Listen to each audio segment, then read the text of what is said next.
تب سلیمان نے اسرائیل کے بزرگوں اور قبیلوں کے سب سرداروں کو جو بنی اسرائیل کے آبائی خاندانوں کے رئیس تھے اپنے پاس یروشلم میں جمع کیا تاکہ وہ داؤد کے شہر سے جو سیون ہے خداوند کے عہد کے صندوق کو لے آئیں۔ سو اس عید میں اسرائیل کے سب لوگ ماہ اتانیم میں جو 7واں مہینہ ہے سلیمان بادشاہ کے پاس جمع ہوئے، اور اسرائیل کے سب بزرگ آئے اور کاہنوں نے صندوق اٹھایا، اور وہ خداوند کے صندوق کو اور خیمہ اجتماع کو اور ان سب مقدس ظروف کو جو خیمہ کے اندر تھے لے آئے۔ ان کو کاہن اور لاوی لائے تھے۔ اور سلیمان بادشاہ نے اور اس کے ساتھ اسرائیل کی ساری جماعت نے جو اس کے پاس جمع تھی صندوق کے سامنے کھڑے ہو کر اتنی بھیڑ بکریاں اور بیل ذبح کیے کہ ان کی کثرت کے سبب سے ان کا شمار یا حساب نہ ہو سکا۔ اور کاہن خداوند کے عہد کے صندوق کو اس کی جگہ پر اس کے گھر کی الہام گاہ میں یعنی پاک ترین مکان میں عین قروبیوں کے بازوؤں کے نیچے لے آئے، کیونکہ قروبی اپنے بازوؤں کو صندوق کی جگہ کے اوپر پھیلائے ہوئے تھے، اور وہ قروبی صندوق کو اور اس کی چوبوں کو اوپر سے ڈھانکے ہوئے ہے تھے، اور وہ چوبیں ایسی لمبی تھیں کہ ان چوبوں کے سرے پاک مکان سے الہام گاہ کے سامنے دکھائی دیتے تھے لیکن باہر سے نہیں دکھائی دیتے تھے، اور وہ آج تک وہی ہیں۔ اور اس صندوق میں کچھ نہ تھا سوا پتھر کی ان 2 لوہوں کے جن کو وہاں موسیٰ نے ہورب میں رکھ دیا تھا، جس وقت کہ خداوند نے بنی اسرائیل سے جب وہ ملک مصر سے نکل آئے عہد باندھا تھا۔ پھر ایسا ہوا کہ جب کاہن پاک مکان سے باہر نکل آئے تو خداوند کا گھر ابر سے بھر گیا،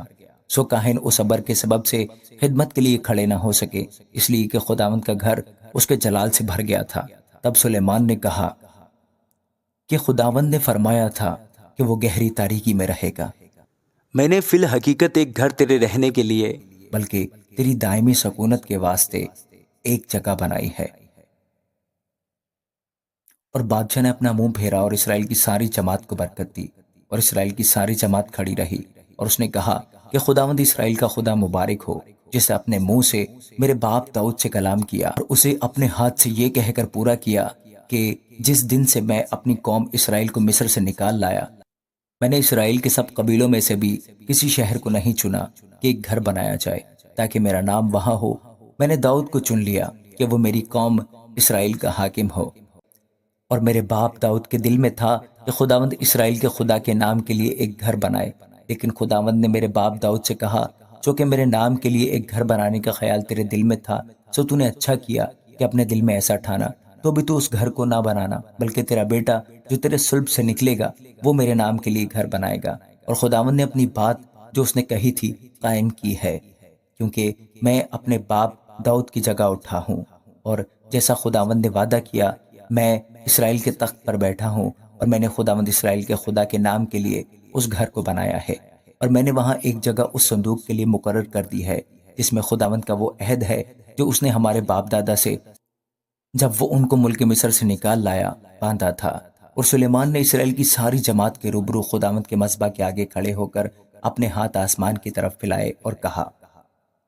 اے خداوند اسرائیل کے خدا، تیری مانند نہ تو اوپر آسمان میں نہ نیچے زمین پر کوئی خدا ہے۔ تو اپنے ان بندوں کے لیے جو تیرے حضور اپنے سارے دل سے چلتے ہیں عہد اور رحمت کو نگاہ رکھتا ہے۔ تو نے اپنے بندہ میرے باپ داؤد کے حق میں وہ بات قائم رکھی جس کا تو نے اس سے وعدہ کیا تھا، تو نے اپنے منہ سے فرمایا اور اپنے ہاتھ سے اسے پورا کیا جیسا آج کے دن ہے۔ سو اب اے خداوند اسرائیل کے خدا، تو اپنے بندہ میرے باپ داؤد کے ساتھ اس قول کو بھی پورا کر جو تو نے اس سے کیا تھا کہ تیرے آدمیوں سے میرے حضور اسرائیل کے تخت پر بیٹھنے والے کی کمی نہ ہوگی، بشرطے کہ تیری اولاد جیسے تو میرے حضور چلتا رہا ویسے ہی میرے حضور چلنے کے لیے اپنی راہ کی احتیاط رکھے۔ سو اب اے اسرائیل کے خدا، تیرا وہ قول سچا ثابت کیا جائے جو تو نے اپنے بندہ میرے باپ داؤد سے کیا۔ لیکن کیا خدا فی الحقیقت زمین پر سکونت کرے گا؟ دیکھ، آسمان بلکہ آسمانوں کے آسمان میں بھی تو سما نہیں سکتا، تو یہ گھر تو کچھ بھی نہیں جسے میں نے بنایا۔ تو بھی اے خداوند میرے خدا، اپنے بندہ کی دعا اور مناجات کا لحاظ کر کے اس فریاد اور دعا کو سن لے جو تیرا بندہ آج کے دن تیرے حضور کرتا ہے، تاکہ تیری آنکھیں اس گھر کی طرف یعنی اس جگہ کی طرف جس کی بابت تو نے فرمایا کہ میں اپنا نام وہاں رکھوں گا دن اور رات کھلی رہیں، تاکہ تو اس دعا کو سنے جو تیرا بندہ اس مقام کی طرف رخ کر کے تجھ سے کرے گا، اور تو اپنے بندہ اور اپنی قوم اسرائیل کی مناجات کو جب وہ اس جگہ کی طرف رخ کر کے کریں سن لینا، بلکہ تو آسمان پر سے جو تیری سکونت گاہ ہے سن لینا اور سن کر معاف کر دینا۔ اگر کوئی شخص اپنے پڑوسی کا گناہ کرے اور اسے قسم کھلانے کے لیے اس کو حلف دیا جائے اور وہ آ کر اس گھر میں تیرے مذبح کے آگے قسم کھائے، تو آسمان پر سے سن کر عمل کرنا اور اپنے بندوں کا انصاف کرنا اور بدکار پر فتویٰ لگا کر اس کے اعمال کو اسی کے سر ڈالنا اور صادق کو راست ٹھہرا کر اس کی صداقت کے مطابق اسے جزا دینا۔ جب تیری قوم اسرائیل تیرا گناہ کرنے کے باعث اپنے دشمنوں سے شکست کھائے اور پھر تیری طرف رجوع لائے اور تیرے نام کا اقرار کر کے اس گھر میں تجھ سے دعا اور مناجات کرے، تو آسمان پر سے سن کر اپنی قوم اسرائیل کا گناہ معاف کرنا اور ان کو اس ملک میں جو تو نے ان کے باپ دادا کو دیا پھر لے آنا۔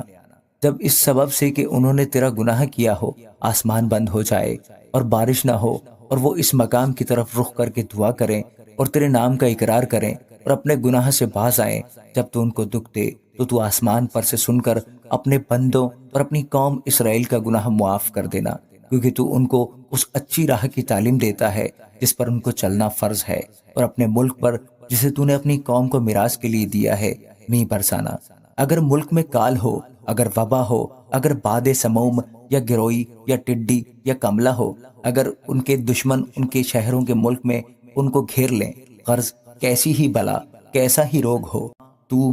جو دعا اور مناجات کسی ایک شخص یا تیری قوم اسرائیل کی طرف سے ہو، جن میں سے ہر شخص اپنے دل کا دکھ جان کر اپنے ہاتھ اس گھر کی طرف پھیلائے، تو آسمان پر سے جو تیری سکونت گاہ ہے سن کر معاف کر دینا، اور ایسا کرنا کہ ہر آدمی کو جس کے دل کو تو جانتا ہے اسی کی ساری روش کے مطابق بدلہ دینا، کیونکہ فقط تو ہی سب بنی آدم کے دلوں کو جانتا ہے،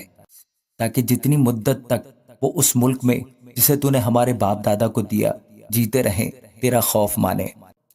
اب رہا وہ پردیسی جو تیری قوم اسرائیل میں سے نہیں ہے، وہ جب دور ملک سے تیرے نام کی خاطر آئے، کیونکہ وہ تیرے بزرگ نام اور قوی ہاتھ اور بلند بازو کا حال سنیں گے، سو جب وہ آئے اور اس گھر کی طرف رخ کر کے دعا کرے تو آسمان پر سے جو تیری سکونت گاہ ہے سن لینا، اور جس بات کے لیے وہ پردیسی تجھ سے فریاد کرے تو اس کے مطابق کرنا، تاکہ زمین کی سب قومیں تیرے نام کو پہچانے اور تیری قوم اسرائیل کی طرف تیرا خوف مانے اور جان لے کہ یہ گھر جسے میں نے بنایا ہے تیرے نام کا کہلاتا ہے۔ اگر تیرے لوگ خواہ کسی راستہ سے تو ان کو بھیجے اپنے دشمن سے لڑنے کو نکلے اور وہ خداوند سے اس شہر کی طرف سے جسے تو نے چنا ہے اور اس گھر کی طرف جسے میں نے تیرے نام کے لیے بنایا ہے رخ کر کے دعا کریں، تو آسمان پر سے ان کی دعا اور مناجات سن کر ان کی حمایت کرنا۔ اگر وہ تیرا گناہ کریں، کیونکہ کوئی ایسا آدمی نہیں جو گناہ نہ کرتا ہو، اور تو ان سے ناراض ہو کر ان کو دشمن کے حوالہ کر دے، ایسا کہ وہ دشمن ان کو اسیر کر کے اپنے ملک میں لے جائے، خواہ وہ دور ہو یا نزدیک، تو بھی اگر وہ اس ملک میں جہاں وہ اسیر ہو کر پہنچائے گئے ہوش میں آئے اور رجوع لائیں اور اپنے اسیر کرنے والوں کے ملک میں تجھ سے مناجات کریں اور کہیں کہ ہم نے گناہ کیا، ہم ٹیڑھی چال چلے اور ہم نے شرارت کی، سو اگر وہ اپنے دشمنوں کے ملک میں جو ان کو اسیر کر کے لے گئے اپنے سارے دل اور اپنی ساری جان سے تیری طرف پھریں اور اپنے ملک کی طرف جو تو نے ان کے باپ دادا کو دیا اور اس شہر کی طرف جسے تو نے چن لیا اور اس گھر کی طرف جو میں نے تیرے نام کے لیے بنایا ہے رخ کر کے تجھ سے دعا کریں، تو آسمان پر سے جو تیری سکونت گاہ ہے ان کی دعا اور مناجات سن کر ان کی حمایت کرنا، اور اپنی قوم کو جس نے تیرا گناہ کیا اور ان کی سب خطاؤں کو جو ان سے تیرے خلاف سرزد ہوں معاف کر دینا، اور ان کے اسیر کرنے والوں کے آگے ان پر رحم کرنا تاکہ وہ ان پر رحم کریں، کیونکہ وہ تیری قوم اور تیری میراث ہیں جسے تو مصر سے لوہے کے بھٹے کے بیچ میں سے نکال لایا۔ سو تیری آنکھیں تیرے بندہ کی مناجات اور تیری قوم اسرائیل کی مناجات کی طرف کھلی رہیں، تاکہ جب کبھی وہ تجھ سے فریاد کریں تو ان کی سنے، کیونکہ تو نے زمین کی سب قوموں میں سے ان کو الگ کیا کہ وہ تیری میراث ہوں، جیسا اے مالک خداوند تو نے اپنے بندہ موسیٰ کی معرفت فرمایا جس وقت تو ہمارے باپ دادا کو مصر سے نکال لایا۔ اور ایسا ہوا کہ جب سلیمان خداوند سے یہ سب مناجات کر چکا تو وہ خداوند کے مذبح کے سامنے سے جہاں وہ اپنے ہاتھ آسمان کی طرف پھیلائے ہوئے گھٹنے ٹیکے تھا اٹھا اور کھڑے ہو کر اسرائیل کی ساری جماعت کو بلند آواز سے برکت دی اور کہا، خداوند جس نے اپنے سب وعدوں کے موافق اپنی قوم اسرائیل کو آرام بخشا، مبارک ہو، کیونکہ جو سارا اچھا وعدہ اس نے اپنے بندہ موسیٰ کی معرفت کیا اس میں سے ایک بات بھی خالی نہ گئی۔ خداوند ہمارا خدا ہمارے ساتھ رہے جیسے وہ ہمارے باپ دادا کے ساتھ رہا، اور نہ ہم کو ترک کرے اور نہ چھوڑے، تاکہ وہ ہمارے دلوں کو ہماری طرف مائل کرے کہ ہم اس کی سب راہوں پر چلیں اور اس کے فرمانوں اور آئین اور احکام کو جو اس نے ہمارے باپ دادا کو دیے مانے۔ اور یہ میری باتیں جن کو میں نے خداوند کے حضور مناجات میں پیش کیا ہے، دن اور رات خداوند ہمارے خدا کے نزدیک رہیں، تاکہ وہ اپنے بندہ کی داد اور اپنی قوم اسرائیل کی داد ہر روز کی ضرورت کے مطابق دے، جس سے زمین کی سب قومیں جان لیں کہ خداوند ہی خدا ہے اور اس کے سوا اور کوئی نہیں۔ سو تمہارا دل آج کی طرح خداوند ہمارے خدا کے ساتھ اس کے آئین پر چلنے اور اس کے حکموں کو ماننے کے لیے کامل رہے۔ اور بادشاہ نے اور اس کے ساتھ سارے اسرائیل نے خداوند کے حضور قربانی گزرانی، اور سلیمان نے جو سلامتی کے ذبیحوں کی قربانی خداوند کے حضور گزرانی، اس میں اس نے 22,000 بیل اور 1,20,000 بھیڑیں چڑھائیں۔ یوں بادشاہ نے اور سب بنی اسرائیل نے خداوند کا گھر مخصوص کیا۔